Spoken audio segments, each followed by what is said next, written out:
Didier Guillaume, le patron des sénateurs socialistes et l'invité de Preuve par 3. Bonsoir. Bonsoir. Et merci d'être avec nous donc pour ce rendez-vous hebdomadaire en direct, comme chaque mardi soir de Public Sénat avec l'agence France Presse. Rendez-vous au cours duquel vous répondrez à trois grandes questions. Premièrement, qu'est-ce qui cloche ? Les Français et tous les baromètres d'opinion, les sondages le montrent, sont sceptiques et critiques vis-à-vis de la politique qui est suivie.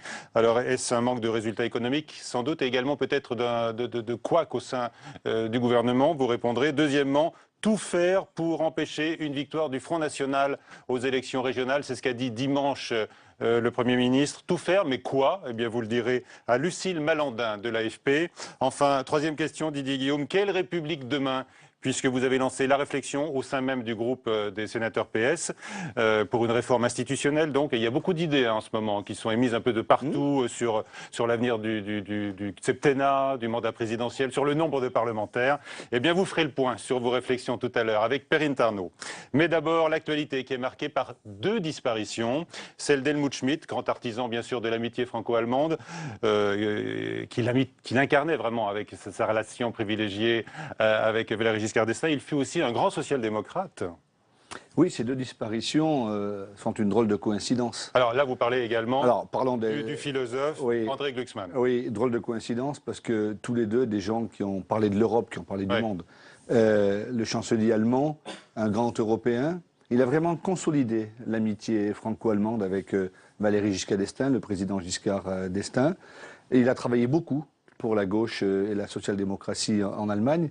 Et ça a été pour nous, enfin en tout cas moi, quand j'ai démarré la politique, un exemple de la vision européenne qui n'était pas évidente à l'époque, et que cet homme, Helmut Schmidt, ait réussi à faire ce qu'il a fait avec la France, quelques années seulement après la Seconde Guerre mondiale.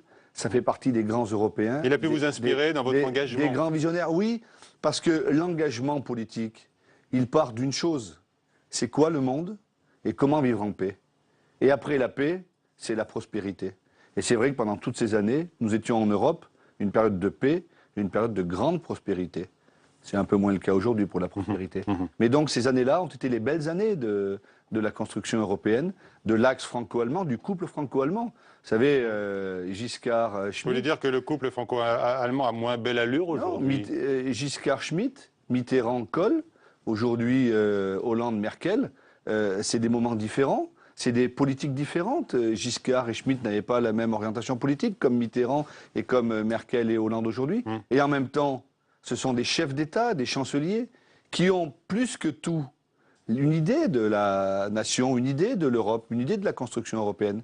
Et je pense que c'est vraiment, oui, c'est beau, quoi. Moi, je ne peux pas me résoudre à entendre sans cesse critiquer. Non, mais c'est beau quand c'est équilibré, un couple. Mais c'est pas toujours le cas aujourd'hui quand on regarde. Mais vous savez, il y a des couples qui sont équilibrés qui se séparent. Oui. Il y a des couples qui sont parfois pas très équilibrés et qui vivent ensemble très longtemps. Alors donc, on verra bien. Un mot sur André Glucksmann, donc, le philosophe de tous les engagements, qui avait rompu d'ailleurs de manière spectaculaire avec le marxisme, jusqu'à s'éloigner d'ailleurs totalement de la gauche.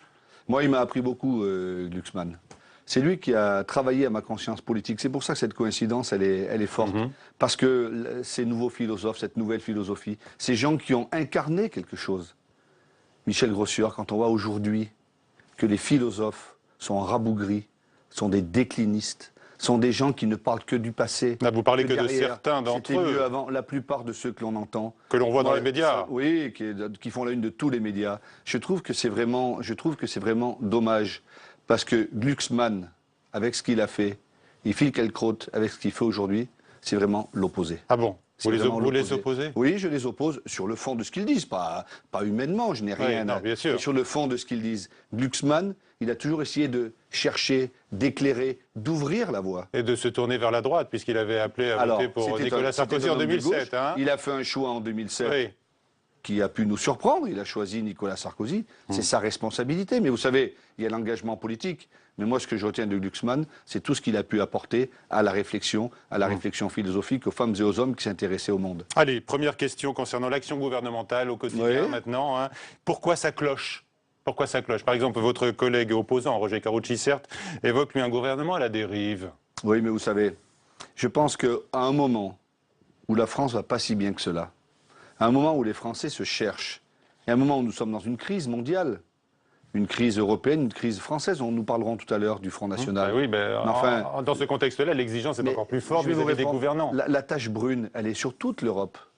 Et aujourd'hui, la responsabilité des hommes et des femmes politiques françaises et françaises, ceux qui aspirent demain à gouverner à nouveau, c'est de la retenue, de la hauteur de vue, et surtout d'avoir une autre idée de la nation. Alors quelles consignes là vous donnez pour les gouvernants et les ministres, par exemple, qui donnent quand même trop souvent, reconnaissez-le, le spectacle des couacs. Nous ne parlions pas de la même chose. Là, je vous parlais d'un gouvernement dit à la dérive selon l'opposition. Oui, ce gouvernement n'est pas sur cette critique. Ce gouvernement n'est pas à la dérive. Mais vous savez, aujourd'hui, Michel Grossior, tout est sur la table. Ce qui s'est passé la semaine dernière, nous aurions pu l'éviter. Nous aurions dû l'éviter. Mais le résultat, moi je l'applaudis dès demain. Alors ce qui compte, est-ce le résultat ou ce qui compte, c'est la façon d'y arriver. Vous voulez dire le sentiment de panique? Mais ce n'est pas de la panique, c'est simplement peut-être un manque de vision de certains sujets, si on les reprend assez rapidement, sur la demi-part pour les... Oui, on ne va pas tous les énumérer, parce qu'il y en a de nouveaux qui chassent les précédents. Je ne suis pas d'accord, parce que vous me parlez de couac et vous ne voulez pas qu'on aille au bout. Si, le revirement sur les impôts locaux pour les petits retraités, on l'a dit. Mais il n'y a pas de revirement. D'accord, je voulais vous parler par exemple aujourd'hui même, un dernier exemple d'incohérence, l'assouplissement de la loi E20 sur la publicité pour le vin. Pourquoi vous dites que c'est de l'incohérence? Parce que d'un côté, vous avez la ministre de la Santé, Marisol Touraine, qui dit « toucher à ce texte porterait un grave préjudice à la santé publique ». Et de l'autre, vous avez Emmanuel Macron qui dit « ah non, pas du tout, pas du tout, il n'y a aucune contradiction avec les objectifs de santé publique ». Aucune contradiction. Ah bon? Aucune. Aucune, je vais vous prendre 2 ou 3 exemples. Mais ce sujet que vous évoquez sur l'assouplissement de la loi E20, qui n'est pas de l'assouplissement de la loi E20, ce dont nous parlons, parce que personne ne regarde au fond du sujet, c'est simplement après la condamnation d'un magazine qui avait fait de la publicité pour une boisson effervescente du nord de la France, nous souhaitons que pour ce qui concerne le no-tourisme, les caves publiques, les caves collectives ou particulières, on veut être le premier pays touristique en France. On l'est. 88 millions de personnes. Qu'est-ce qu'ils viennent faire en France? La culture, l'histoire, le patrimoine, mais la gastronomie et le vin. Oui. Et alors moi je veux que nous puissions continuer à faire cela. Mais on le fait. Le débat est déjà. C'est pour ça qu'il faut c'est elle, la spécialiste de la santé, Marisol Touraine. Elle est en charge. Marisol Touraine, elle dit c'est un coup porté à la santé publique. Je ne partage pas cet avis. J'ai beaucoup de respect pour Marisol Touraine, qui est une grande ministre de la Santé. Mais ici, au Sénat, les sénateurs socialistes et républicains ont voté l'amendement qui avait été préparé par le gouvernement dans le cadre de la loi Macron, numéro 1, pour permettre cet assouplissement. Simplement, si le Conseil constitutionnel ne l'avait pas invalidé avec la loi Macron, nous n'en parlerions plus aujourd'hui. Et c'est vrai que mettre le vin dans la loi santé, pour la ministre en charge de ce domaine, ça peut lui poser un problème. Mais moi, j'affirme ici, à votre antenne, à Public Sénat, à preuve par 3, qu'il n'y a aucun problème. Vous savez, les jeunes qui roulent trop vite, qui ont des accidents, qui parfois dramatiquement se tuent, ils n'ont pas bu du Bordeaux, du Bourgogne ou du vin de chez moi, du Saint-Joseph, du Gros-Hermitage ou de l'Hermitage. Ils ont bu des boissons très fortes, ils ont bu des remixtes, ils mélangent ça avec d'autres... pourrait favoriser les pas du tout, d'alcool, mais c'est faux, mais ce n'est pas vrai. Ce texte, moi j'y ai beaucoup travaillé avec Stéphane Le Foll dans le cadre de la loi Macron. Ce texte permet simplement, juridiquement, de sécuriser les caves, de sécuriser ceux qui vendent du vin pour le tourisme. Et ceux qui en parlent, notamment dans les médias. Exactement, pour les médias. Alors la polémique n'est pas encore retombée.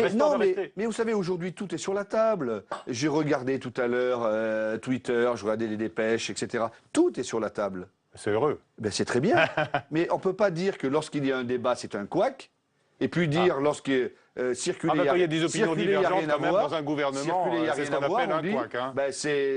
Tout ça est cadenassé. Bon, alors restons avec Emmanuel Macron. Oui. Est-ce que c'est un aiguillon utile aujourd'hui? Oui, très utile. À qui, à quoi? C'est très utile à la gauche, très utile pour faire avancer la société. Je pense que Emmanuel Macron fait partie de ces jeunes personnes, jeunes hommes en politique qui font du bien, qui régénèrent, qui aèrent. La gauche en a besoin. La gauche en a besoin et j'espère, et je lui lance un appel ce soir de preuve par 3 chez vous, je lui demande de se présenter aux élections législatives. Je pense que Emmanuel Macron, il faut qu'il poursuive son chemin. Aujourd'hui, il a eu un parcours qui est passé directement de la haute fonction publique, de l'Élysée, au gouvernement, il y en a eu d'autres, hein, et tous ceux, mis à part Emmanuel Macron, je ne veux pas les citer parce que ça peut leur faire de la peine, qu'on a appelé de la société civile, qui se sont retrouvés au gouvernement, ils ont tous foiré. Ils ont tous raté. Donc il faut qu'il ait un bouclier, il faut qu'il ait un bouclier électoral. Mais, un bouclier. Non, pas du tout. Emmanuel Macron réussit. Mais je pense qu'en politique, la plus belle des récompenses, la plus belle chose que l'on peut avoir, c'est la majorité de ses congénères. Ouais, mais alors c'est paradoxal quand même. Non, c'est pas paradoxal. Parce que ben moi, je lui demande ça ce soir. Vous lui dites, il est moderne, mais lui, il a dit, le cursus des politiques classique, ça ne m'intéresse pas. L'élection, ça ne m'intéresse pas. Peut-être n'ira-t-il pas. Non, mais oui, il a même tenu des propos qui ont choqué beaucoup d'élus. Oui, dont vous peut-être. Moi, oui. Alors, non, mais tout dépend de ce que veut faire Emmanuel Macron, mais c'est pas le sujet. Ce qu'il a dit. Mais s'il considère que être élu, c'est quelque chose de suranné et qu'il ne faut pas le faire, Emmanuel Macron, dans les mois qui viennent, arrêtera la politique. On ne peut pas être en politique sans... Dans les années, même dans les décennies qui viennent. Non, pas du tout. Ah non, non. Si Emmanuel Macron n'est pas député en 2017, il ne pourra pas continuer à faire de la politique. Faire comment? Quand vous interrogez les gens sur votre plateau, qui sont-ils? Ce sont des élus de la République. Ah oui. C'est plus qu'une invitation, donc je pense une injonction pour lui. S'il souhaite faire de la politique, et moi je l'appelle de mes voeux à ce qu'il fasse de la politique, alors je pense qu'il devra passer par le suffrage universel. Mais comme tout le monde, c'est bien normal. On lui a trouvé, ça y est, la circonscription. Ah mais non, mais ça c'est notre sujet. Non, mais les circonscriptions, ça se trouve pas. Vous parlez de manière autorisée, Guillaume. C'est pas un jeu de domino, on ne trouve pas les circonscriptions. Ouais, ça marche pas comme ça. Surtout aujourd'hui pour le PS, c'est dur. Mais c'est dur pour tout le monde. Tout le monde, particulièrement on peut pas prendre les électeurs ne sont pas des benets, ils ne sont pas des pions. Vous lui avez proposé directement, vous lui avez dit là? Votre proposition? Votre incitation? Et il connaît ma position. Vous en avez parlé déjà? Mais il connaît ma position. Et alors, la sienne? Qu'est-ce que c'est laquelle? Je sais rien, c'est à lui de... Il va pas on va guetter sa réponse à cette proposition que vous lui faites ce soir sur le plateau de Preuve par 3. On va l'écouter parce que sa dernière idée, elle fait fulminer une partie de la gauche du PS, c'est-à-dire accroître la part du mérite dans la rémunération des fonctionnaires. Je pense qu'il faut accroître la part, en effet, de mérite, la part d'évaluation dans la rémunération de la fonction publique. C'est une façon de le moderniser. Parce que qu'est-ce qui justifie ensuite qu'on puisse être protégé, en quelque sorte, de toutes les variations d'une forme de performance? Simplement, la performance, quand on est fonctionnaire, elle ne se mesure pas forcément comme dans l'entreprise. Parce qu'on est en charge de l'intérêt général. Alors, vous êtes d'accord avec lui sur ce point-là? Vous êtes aussi d'accord sur la réforme du statut des fonctionnaires? Oui. Non, attendez, ça existe déjà, tout cela. Oui, ben voilà. Aujourd'hui... on a l'impression qu'il veut toujours pousser le curseur plus loin. Mais il est là pour ça. Aujourd'hui, il y a deux solutions. Soit on fait du surplace, et c'est comme en vélo. Si on arrête de pédaler, on tombe. Et on n'est pas loin de tomber si on n'accélère pas là, parce que ça ne va pas assez vite. Soit on pédale et on avance. Et Emmanuel Macron veut pédaler. Après... Ne prenant pas l'interview d'Europe 1 ce matin et en le décortiquant en disant ça y est, il veut taper les fonctionnaires, ça suffit, il ne faut pas non plus tomber dans la chasse au Macron. Elle n'est pas ouverte, la chasse au Macron. En tout cas, moi, je défendrai. Vous venez de dire quelque chose d'intéressant. Ça ne va pas assez vite. C'est aussi paradoxal de dire ça quand on préside le groupe socialiste au Sénat, puisque, regardez, les dernières propositions de réforme qui ont été avancées par le gouvernement, la réforme du Code du travail, la réforme des finances des collectivités locales, hop, c'est pour 2018, ou alors tout vraiment juste avant la présidentielle. C'est votre interprétation. Regardez les réformes qui ont été lancées par ce gouvernement. Jamais un gouvernement n'en a jamais lancé autant. Sur la baisse des déficits, sur la réforme, la loi Macron 1, sur la justice. Enfin, on vient de voter un texte. Mais ça ne va pas encore assez vite, vous avez dit. Mais parce qu'il faut continuer sans cesse. Ça ne va pas assez vite parce qu'il ne faut pas s'arrêter. Certains voudraient que nous soyons dans l'immobilisme. Il y a une gauche archaïque et une gauche moderne. Je pense qu'aujourd'hui, le dogmatisme n'a plus lieu d'être. Moi, je respecte toutes les pensées à gauche. Et j'appelle tous mes camarades de gauche, tous mes amis de gauche, qu'ils soient communistes, écologistes, socialistes, radicaux, à avancer ensemble dans l'intérêt général. Alors pourquoi? La gauche moderne. Parce qu'il y a une chose dont je suis sûr, c'est que si, en 2017, la droite prenait le pouvoir, alors là, nous verrions non pas des faibles avancées, mais des grands reculs. La déstructuration du marché du travail. On connaît leur programme maintenant. Donc avançons. Et sur les fonctionnaires, c'est pas à l'ordre du jour aujourd'hui. Nous verrons bien quand ce sera. Mais pourquoi pas? Vous me posez la question, je vous dis, je ne suis pas opposé. À la gauche moderne, entre guillemets. C'est celle qu'incarne Emmanuel Macron. Mais il faut faire attention parce qu'il n'y a pas la gauche moderne. Vous l'avez dit, moderne. Oui, mais moi, moderne et dogmatique. Je pense que nous avons besoin d'une gauche moderne. Ça veut dire libérale. Face à une gauche dogmatique. Libérale. Non, la gauche moderne, c'est une gauche réformiste. C'est le social-réformisme. C'est pas le libéralisme. Assumé. Par le Premier ministre. Le libéralisme, c'est la dérégulation. Moi, je suis contre la dérégulation. On voit où ça nous a mené. Petite question encore, avant de parler du Front National. Sur les impôts, est-ce que vous êtes favorable à la baisse de la CSG qui est proposée par Jean-Marc Ayrault, qui fédère manifestement pas mal de députés derrière lui et qui prône parallèlement un impôt citoyen pour tous? La première phrase de ma réponse, vous allez me dire que c'est la langue de bois. Je n'aime pas la langue de bois. On la saute. Alors, non, allez à la deuxième. Je ne peux pas répondre à cette question. Bon. Pourquoi? Mais je vais vous expliquer en 1 minute 30. C'est très important ce sujet. J'ai contribué à écrire dans le programme du PS, à réfléchir, pour la campagne présidentielle, qu'il fallait essayer de fusionner l'impôt sur le revenu et la CSG. Donc, c'est une promesse. Je suis clair là-dessus. Sauf que il y a eu un nouveau paradigme, à partir du moment où l'on dit qu'il n'y a plus de hausse d'impôts et que nous allons les réduire, alors je suis favorable à regrouper, je suis favorable à l'impôt à la source, je suis favorable à une évolution, à condition que la conséquence soit qu'il y ait zéro augmentation d'impôt. Mais si on baisse la CSG, dans ce cadre-là, ce sera le matraquage des classes moyennes. Eh bien alors je suis opposé. Donc vous êtes opposé. Je suis opposé. Vous vous ralliez à la position des Républicains qui disent ça. Mais non, je me rallie à la position du Premier ministre et du Président de la République. Il n'a pas été aussi clair dans le rejet de la proposition de son prédécesseur à Matignon. Non, mais excusez-moi d'insister parce que nous allons vite et pour que nos téléspectateurs comprennent bien. On ne peut pas dire je suis pour ou contre.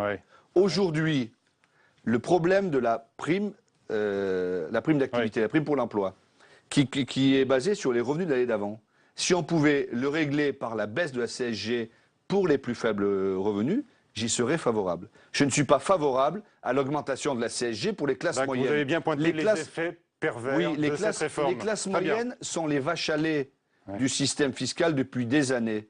Et je pense qu'aujourd'hui, ça suffit. Voilà, la position est claire. Ça suffit concernant ce grand débat qui agite le Parti socialiste. Le président de la République et le Premier ministre. Maintenant, dans l'amendement présenté par Jean-Marc Ayrault, pour qui j'ai le plus grand respect, il y a des choses intéressantes qu'il faut regarder, l'impôt citoyen. Qu'il faut regarder dans la durée. Dans la durée, bien sûr. Ça, dans la durée. Alors, mais vous savez, nos concitoyens, ils ne veulent pas le zigzag fiscal. D'accord. Deuxième grande partie de l'émission maintenant, Didier Guillaume. Avec la deuxième question. On a entendu Manuel Valls ce week-end marteler. Il faut tout faire pour qu'il n'y ait pas de victoire du Front National aux élections régionales. Le FN, il est en tête au premier tour dans 4 résions. On l'a vu dans les derniers sondages. Dans les sondages, bien sûr.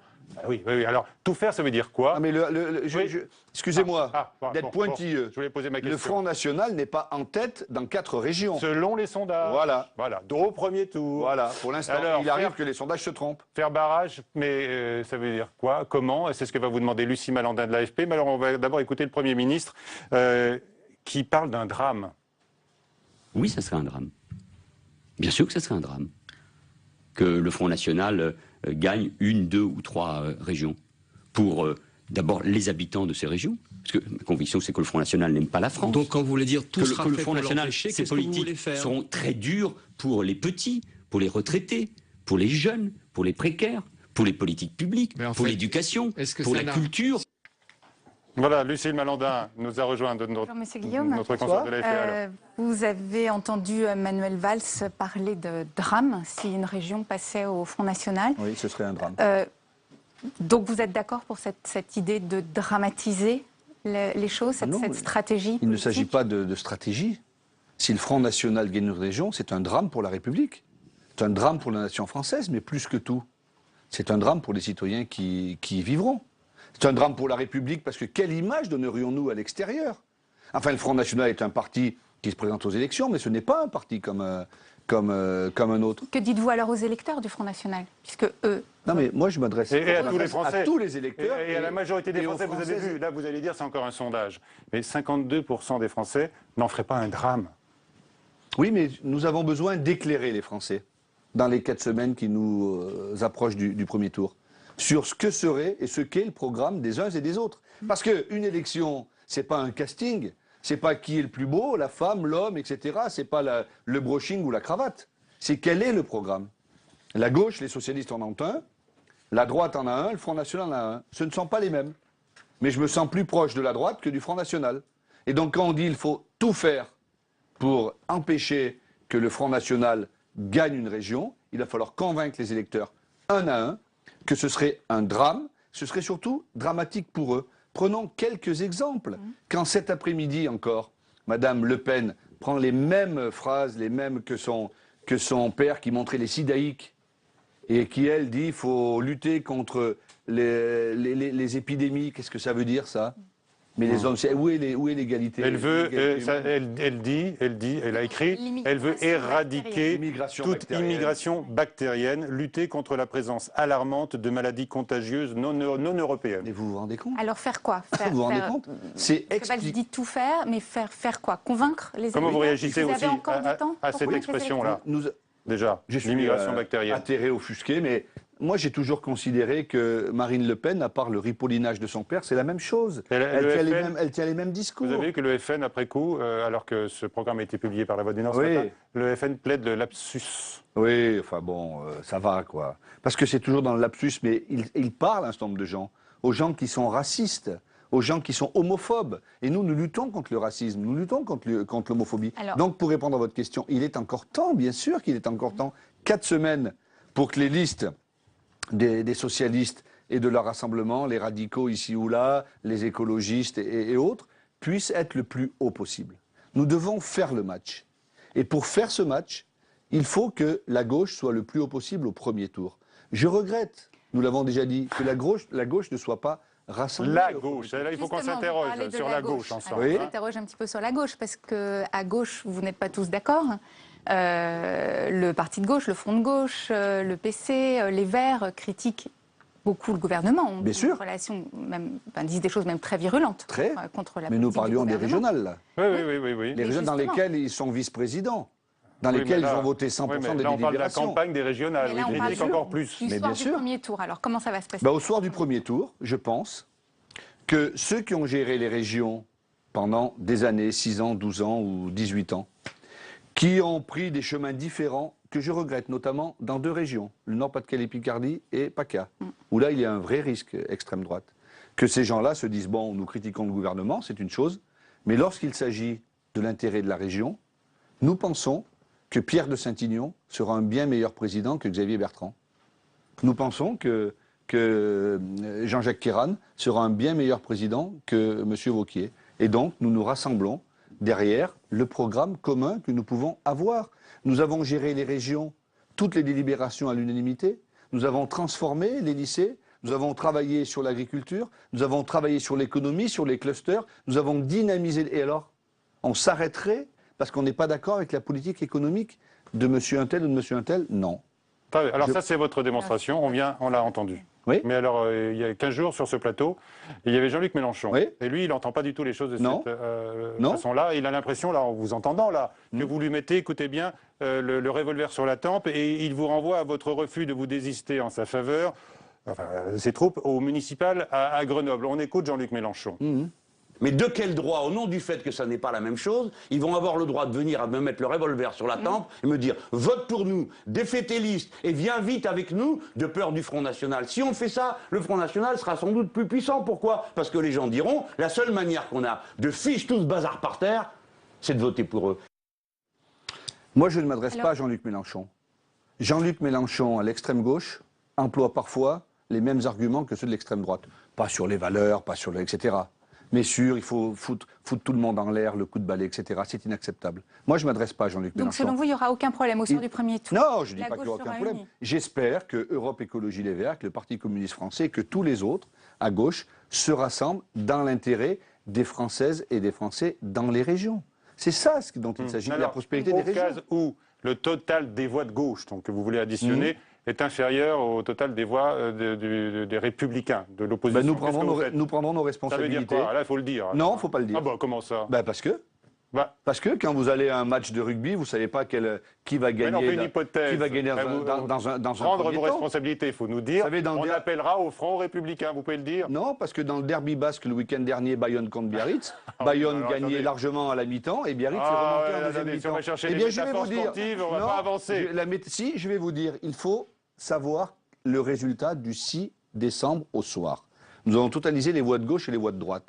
Mais Si les voix de gauche, Est-ce que vous envisagez, par exemple, de Écoutez-moi. voter pour M. Estrosi? écoutez-moi, si les voix que de ce serait gauche... Ou pour Xavier Non, mais Bertrand. ça ne marche pas comme cela. Ah Je bah, suis vous désolé de laissez vous le nous dire. Mais vous Ouais. êtes obligé de vous Vous- représenter cette possibilité. Vous avez le droit de me poser les questions que vous voulez, mais j'ai le droit de répondre comme je veux répondre. Et je vous dis très Ça amicalement s'appelle que... fuir les Ça questions. Non, mais je vais vous expliquer. Nous allons regarder les totaux. Si le total des voix de gauche est supérieur au total des voix de droite, ça sera à M. Xavier Bertrand de prendre ses responsabilités. D'accord. Et si par c'est rapport à l'inverse ce qu'a dit Et le si c'est Premier... l'inverse J'y viens. Par rapport à ce qu'a dit le Premier ministre, si le total des voix de gauche est inférieur au total des voix de droite, nous prendrons nos responsabilités pour empêcher que Marine Le Pen, ici ou un autre ailleurs, D'accord. Bon, gagne. vous dites, on a gagne l'élection compris, quoi. Ce présidentielle. sera le front Mais républicain. nous verrons bien. Mais je voudrais simplement vous dire une chose. Aux élections législatives du Doubs, il y a un an, lorsqu'il y avait M. Barbier, socialiste, face au Front National, Nicolas Sarkozy n'a pas voulu choisir. Parce que je pense que Nicolas Sarkozy ne veut pas choisir entre l'extrême droite et les socialistes. Alors, le problème, Nous, c'est nous ne nous sommes jamais trompés une seule fois. Nicolas Sarkozy Jamais. est chef de l'opposition, Oui. il est chef du principal parti Oui. de l'opposition, les Républicains, et même Manuel Valls a dit dimanche qu'apparemment il estimait qu'il ne se situait plus du côté de la République puisqu'il ne respectait pas l'état de droit. Il l'a pas dit comme ça. Alors, il si, il l'a dit comme il ça. prenait Il une a dit phrase. exactement Il prenait une phrase. Je pense Si, que si, il l'a attaqué Nicolas sur ses prises Sarkozy. de position Il va pour pas la un peu justice. Oui, mais bien sur la sûr, justice. Nicolas Sarkozy. a Hors été- de l'état de droit, il l'a dit. Nicolas Sarkozy a été président de la République, chef de l'État. Aujourd'hui, il agit comme un chef de clan. Ben, c'est pas à la Il est hauteur. chef de l'opposition. Oui, mais pas d'un clan. Et aujourd'hui, les positions d'extrême droitisation qu'il fait prendre à l'UMP, rebaptisé les Républicains, sont terribles. Quand il parle de fuite d'eau, comparant les immigrés à des fuites d'eau dans une cuisine, mais vous vous rendez compte ce que c'est? Vous vous rendez compte, la personne qui entend, qui reçoit ce message-là, ce n'est pas acceptable. Donc moi, j'appelle au parti Les Républicains à de la retenue, nous en parlons tout à l'heure en début d'émission, à de la hauteur, et de se dire, l'enjeu, c'est la France. Et on ne peut pas se ficher de la France uniquement pour des résultats électoraux qui pourraient être le piédestal pour la primaire et pour la prochaine Alors, présidentielle. vous Ça ne avez marche vous pas comme aussi cela. des mots très durs pour Nicolas Sarkozy. Vous parlez de son extrême droitisation. Vous allez donc être choqué demain 11 novembre de le voir invité par François Bien Hollande sûr aux que non. cérémonies du 11 Eh novembre. ben, ça c'est une haute idée de la République. Nicolas Sarkozy était chef de l'État. Il est invité en tant que tel, en tant qu'ancien président de la République, aux côtés de l'actuel, le 11 novembre. Parce qu'alors si le 11 novembre, la nation française ne peut pas se rassembler, la France est foutue. Alors, pour vous Nicolas dire. Sarkozy, il multiplie par ailleurs les attaques contre le manque d'autorité de l'État. Oui. On l'écoute et vous allez pouvoir là également répondre. C'est ça la France d'aujourd'hui. Ce deux poids et deux mesures. On peut bloquer une autoroute sans rien dire. On peut s'opposer à une perquisition, on dit rien. On peut lyncher un cadre d'Air France, on dit rien. En revanche, l'avocat ou le veilleur, et que dire de celui qui en rêve avait pensé protester contre la venue de M. Hollande dans sa région et qui fut mis en garde à vue avant de procéder à la moindre menace, puisqu'on a été le chercher avant même que son Excellence, le Président de la République, ait mis les pieds dans cette région. Imaginez que nous ayons fait ça. Mais il a fait bien pire, Nicolas Sarkozy.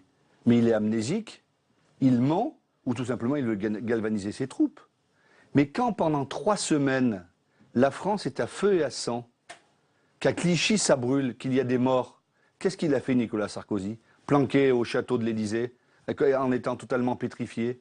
Et les socialistes à l'époque ont eu la responsabilité, n'ont jamais dit un mot de plus. Parce que quand la France est mise à mal, alors il faut avoir de la hauteur de vue. Nicolas Sarkozy n'en a pas. Mais Et Nicolas lorsqu'il... Sarkozy dit chercher l'autorité. Où est l'autorité de l'État? Alors, selon vous, Mais je vais vous répondre.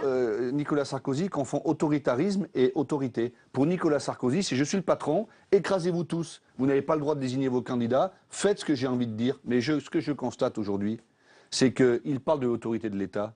Mais j'ai l'impression qu'il a peu d'autorité dans son parti. Il n'y a qu'à voir ce qui s'est passé samedi au Conseil national. Les principaux dirigeants n'étaient pas là. Il n'arrive pas à imposer ses vues. Et on verra ce qui se passera à la primaire. Mais en même temps, Alors, vous l'attaquez comme tellement disait- fort qu'on a l'impression que vous en rêvez comme d'un adversaire Mais moi, je en ne rêve 2017. je ne rêve pas d'un adversaire. Ah, vous avez Nicolas tous Sarkozy. vos arguments rodés. Mais ce n'est pas des arguments. C'est l'idée que nous faisons de la France et de la politique. Et ma grand-mère me disait toujours, il faut toujours balayer devant sa porte. Je pense que Nicolas Sarkozy devrait balayer devant sa porte avant de faire diversion, parce que c'est de la diversion. Mais il l'a fait avec des mots tellement forts que le Premier ministre a bien fait. C'est vrai qu'il y a des situations qui peuvent heurter les Français. Il a cité des exemples d'affrontements, de violences, mais je peux vous dans l'Isère. Je peux vous en citer d'autres. Sur l'autoroute. Ah bon? Mais bien sûr. Et où il n'y a jamais d'interpellation. Je peux vous en citer d'autres. Il n'y a jamais d'interpellation. Le discours de Nicolas Sarkozy à Grenoble en 2010, ou le discours de Latran, c'est des discours qui ne sont pas acceptables en République. Et lorsque ses conseillers, messieurs Buisson, messieurs Guénaud, etc., lui font faire cela et le font dériver, il veut être, lui, l'aspirateur à voix du Front National. Mais ce que vous dites, je pense qu'il risque de prendre le ventilateur en pleine figure. Ce que vous dites, c'est que si le Front National remportait une région, ce serait un drame. Oui. Mais donc si Nicolas Sarkozy ou son parti remportait une région, ce serait un drame également, finalement. Ah ben, nous, on préfère que ce soit la gauche qui l'emporte, évidemment. Mais nous ne faisons jamais... Est-ce que c'est une bonne méthode? Tout le monde est un drame sauf nous. Ah, j'ai pas dit ça. Non, j'ai pas du tout dit ça. J'ai dit que si le Front National remportait une région, ce serait un drame.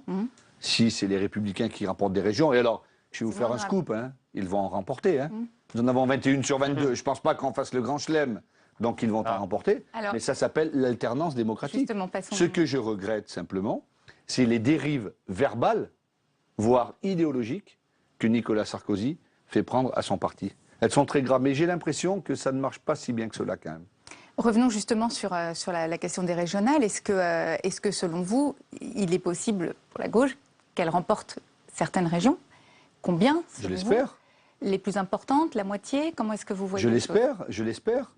J'espère que Jean-Yves Le Drian en Bretagne, Alain Rousset en Aquitaine, Carole Delga en Midi-Pyrénées, Languedoc-Roussillon, Claude Bartolone en Île-de-France, Jean-Jacques Kéran en Rhône-Alpes-Auvergne, pourquoi pas. Et puis vous savez, il y a la Corse, il y a la Guyane. On ne parle jamais des ultramarins, la Guadeloupe, la Réunion. Enfin voilà.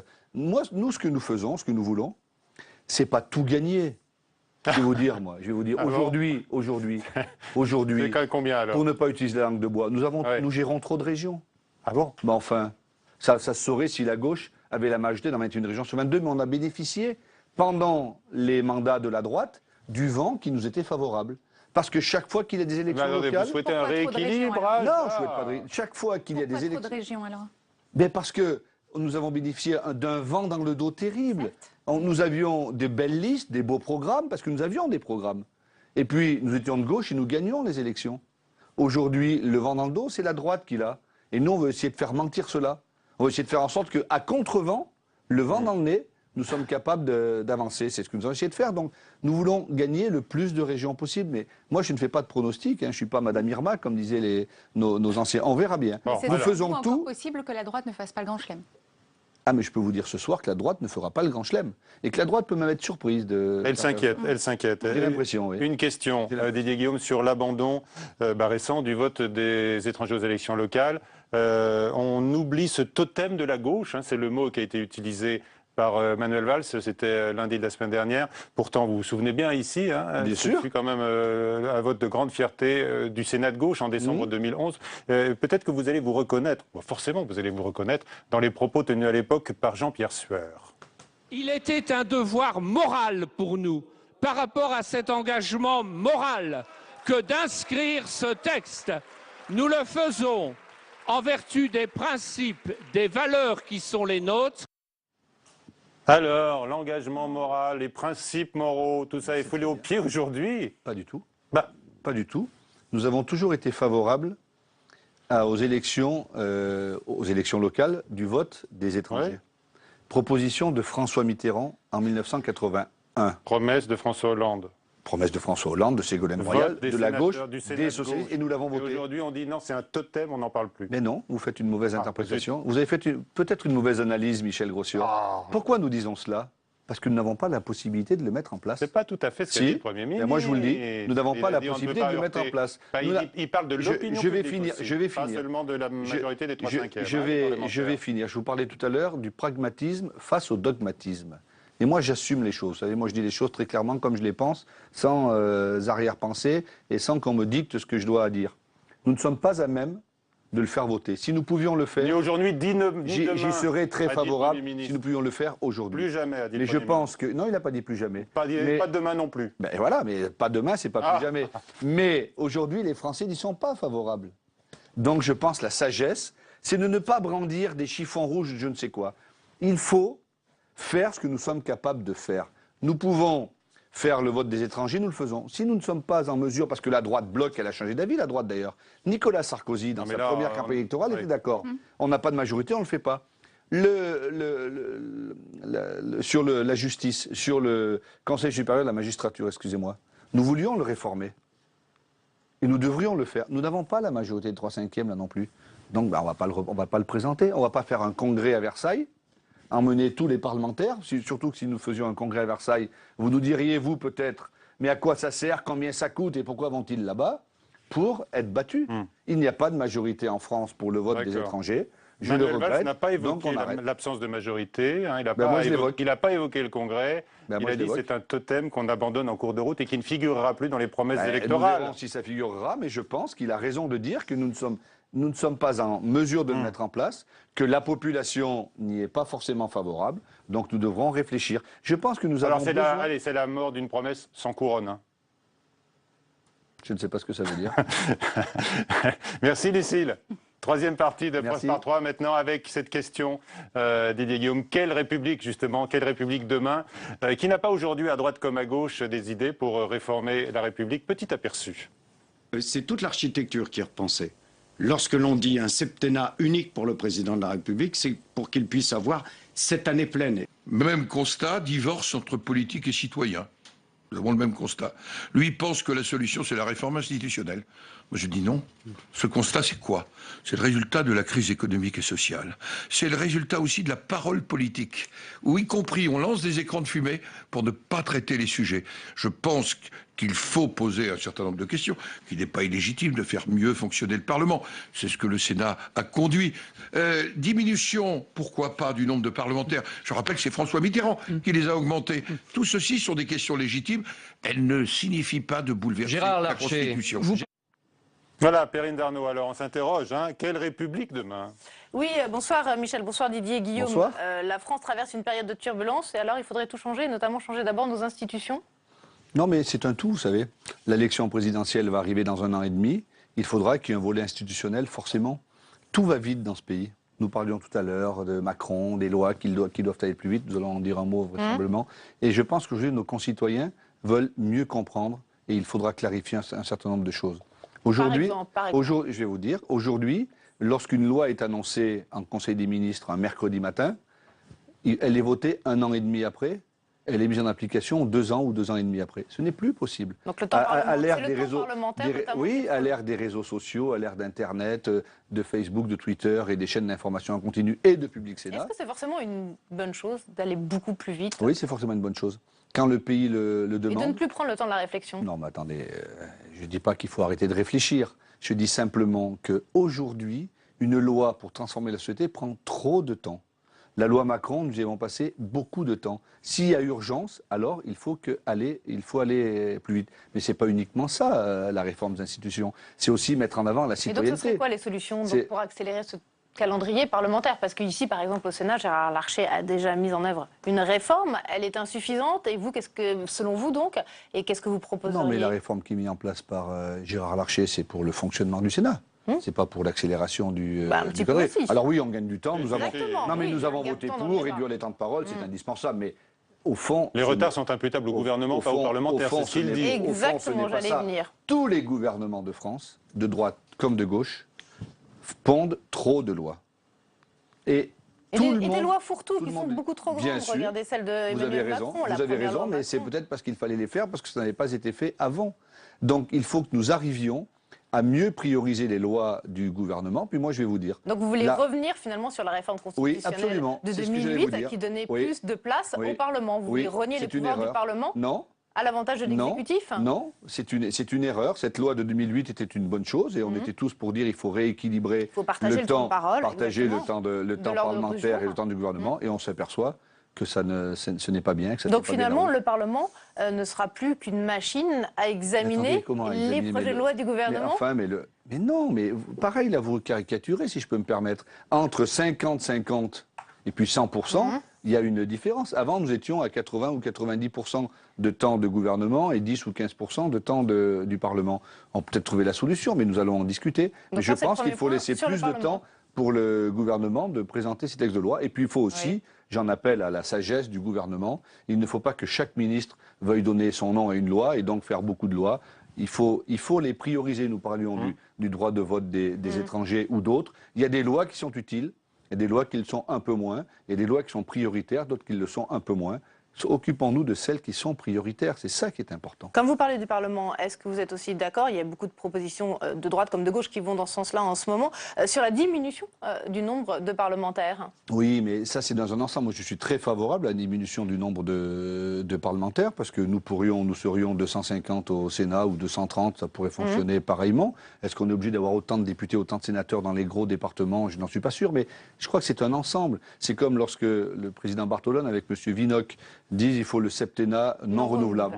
Moi, j'y suis très favorable. J'étais opposé à la réforme de Lionel Jospin, qui était un de mes maîtres en politique, qui a été l'inversion du calendrier et le quinquennat. Enfin, nous y sommes maintenant. Là encore, on ne va pas faire des zigzags ou des essuie-glaces. Donc il faudrait maintenant revenir en arrière. C'est pas revenir en arrière, c'est revenir en avant, si je peux me permettre.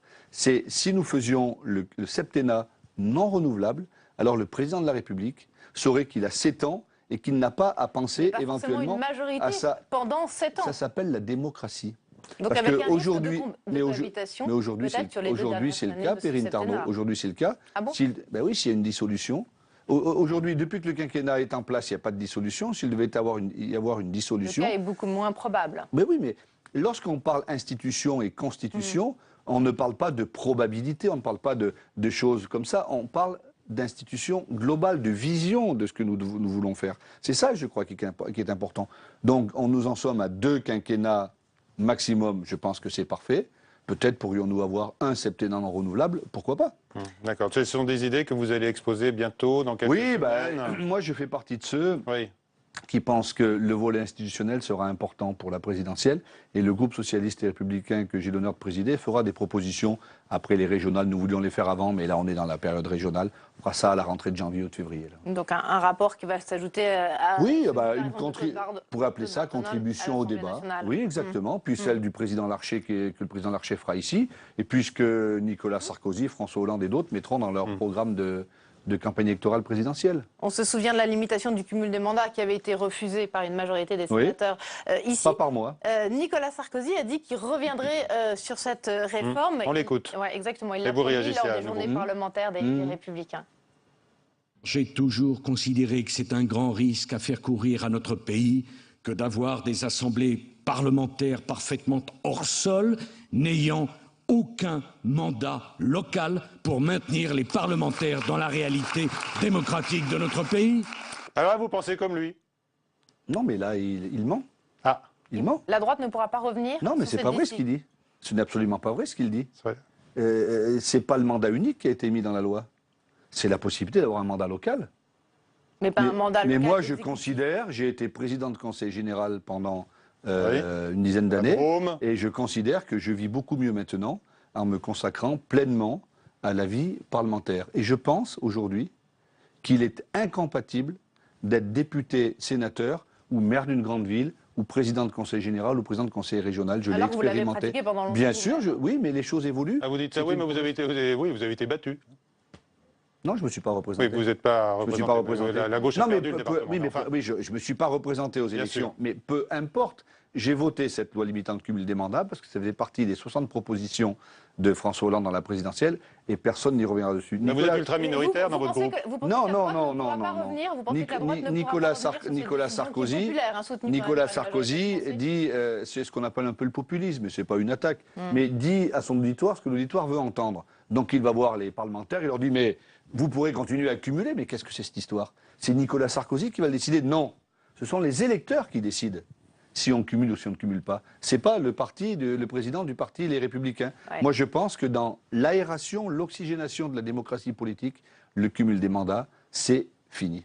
Mais est-ce que la vraie question, c'est pas aussi le cumul, la limitation du cumul? Évidemment, mais évidemment. Pour favoriser le renouvellement de la classe politique. Moi, je pense qu'on ne peut. Ça fera partie aussi de vos mesures. On ne devrait pas pouvoir exercer plus de 3 fois un mandat électoral, que ce soit le mandat de maire, départemental, régional ou parlementaire. Je pense que ça serait bien. Ça permettrait de renouveler. Mais là encore, c'est compliqué à le mettre en place parce que l'électeur décide de ce qu'il veut décider. S'il veut réélire quelqu'un à 90 ans, donc c'est pour ça qu'il faut le mettre dans la loi. Vous le dites, ça va être compliqué à mettre en place. C'est vrai que ces réformes institutionnelles, il y a toujours beaucoup de propositions pendant les campagnes présidentielles. Et puis finalement, du coup, il ne se passe jamais rien. Parce qu'il faut une majorité de 3/5 à moins de questionner le peuple. Donc ça veut dire qu'il faut que la gauche et la droite se mettent d'accord. Bien sûr. Il y a un peu de corporatisme des élus parfois. Mais il peut y avoir du corporatisme. Mais vous savez, les gens, ils sont pour la limitation du cumul des mandats, mais ils votent pour le maire qu'ils connaissent parce qu'il est député. Souvent, c'est comme cela. Oui. Moi, mais la gauche et la droite ne se mettront jamais d'accord sur une réforme constitutionnelle. Donc on parle un peu dans le vide, là, finalement. Mais ce genre de sujet, il y aurait un référendum après l'élection présidentielle en 2017. Moi, j'y serais assez favorable. Ouais, donc il faudra passer par un référendum. Ça serait bien. Si on veut une grande réforme institutionnelle, au moins les choses seraient claires. Ce sera dans le programme de François Hollande. Ah, je n'en sais rien. Ah, non. Ah bon?